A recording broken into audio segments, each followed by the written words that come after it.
என்னப்பா எப்பப்பா சமைச்சு கொடுப்ப? காலையில் ஒரு நல்ல சிக்கன் குழம்பு கொடுத்தேன், சூப்பராக இருந்துச்சு. மதியம் என்ன ஸ்பெஷல்?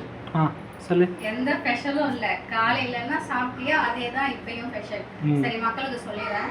ஹாய் மக்களே, எல்லாருக்கும் காலை வணக்கம். எல்லாரும் எப்படி இருக்கிறீங்க? இன்னைக்கு வந்து நம்ம வீட்டில் என்ன சமையல் பார்த்தீங்கன்னா, நம்ம வீட்டில் ஒரு 8 கிலோ வெயிட்டில் ஒரு கோழி இருந்தது. அதுக்கு என்ன கோழிப்பா? வான் கோழி இருந்தது. 8 கிலோ கோழி நம்ம அடித்தோம்னா சாப்பிட ஆள் இருக்காது. அதனால நம்ம தலைவர் கூட வேலை பார்க்குறவங்க, அவங்க ஓனர் எல்லாரும் வந்து ஆளுக்கு 1 கிலோ 2 கிலோ எவ்வளோ தேவையோ எல்லாத்தையும் எடுத்துக்கிட்டு நமக்கு வந்து ஒரு 3/4 கிலோ கறி மிஞ்சுது. அந்த 3/4 கிலோ கறி வந்துட்டு நம்ம லைவாக வந்து கிரேவி மாதிரி பண்ணோம். இட்லி ஊற்றிட்டு காலையில் அந்த கறி குழம்பு வந்து வச்சு சாப்பாடு கொடுத்துட்டு செஞ்ச பாத்திரம் வந்து பார்த்தீங்கன்னா அந்த மண் சட்டிலாம் வச்சேன். சட்டி சோறுன்னு சொல்லுவாங்க, எல்லாருக்கும் தெரியும். நம்ம மீன் குழம்பு, கறி குழம்பு, கறி வறுவல் எல்லாம் செஞ்சதுக்கப்புறம் இந்த சட்டியில் வெள்ளை சாதத்தை போட்டு அப்படியே 2 சொலட்டி கையில் கொடுப்பாங்க பாருங்க, அவ்வளோ ஒரு டேஸ்ட்டாக இருக்கும். இதுவே வந்து பார்த்தீங்கன்னா நமக்கு நல்ல கிரேவி மாதிரி பண்ணதுனால இதில் இந்த சோறே வந்து ஒரு ஆள் சாப்பிட்ற அளவுக்கு இருக்கு.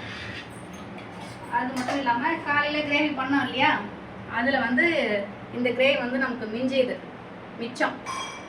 இந்த கிரேவி வந்து வச்சுட்டேன். சாதம் வடிச்சிருக்கேன். சுட சுட வந்து முட்டை பொடி மாஸ் பண்ணியிருக்கேன். நிறைய வெங்காயம் போட்டு முட்டை பொடி மாஸ் பண்ணியிருக்கேன். மிளகு தூள்லாம் போட்டு பக்காவா இருக்கும். இன்னைக்கு ஒரு புடி தான். இன்னைக்கான ஸ்பெஷல் வந்து இதுதான்.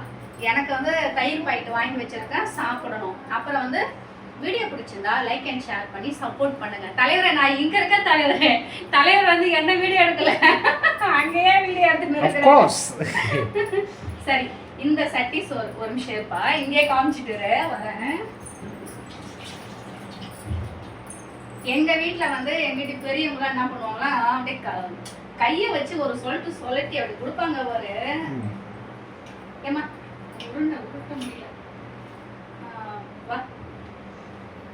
ஓகே, இந்த சட்டி சோறு வந்து யாருக்கு பிடிக்கும்னு சொல்லுங்க.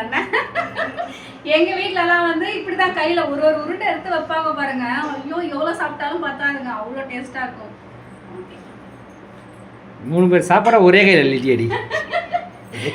உனக்கு ஞாபகம் இருக்கா? அப்படிதானே கொடுப்பாங்க. இப்படிதான் கொடுப்பாங்க. ஆனா இவ்வளோ பெரிய கையில நான் பார்த்ததே இல்லை சாமி. அதே மாதிரி என்னன்னா செம்ம டேஸ்டா இருக்குங்க. சரி, அது எவ்வளவு கொடுத்தாலும் நமக்கு பத்தவே பத்தாது. எல்லாரும் வந்துருவாங்க. இந்த மாதிரி இந்த சட்டி சோறு எடுத்துன்னு வந்துட்டுனா இருக்கிறவங்க, வீட்டுல இருக்கிறவங்க அத்தனை பேர் ஐயோ ஒரு உண்டை நமக்கு தருவாங்களா அந்த மாதிரி இருக்கும். கடைசி சோறு அவ்வளோ சூப்பரா இருக்கும். ஓகே மக்களே, வீடியோ பிடிச்சிருந்தா லைக் அண்ட் ஷேர் பண்ணி சப்போர்ட் பண்ணுங்க. டாடா, பாய் மக்களே. இது இன்றைய ஸ்பெஷல்.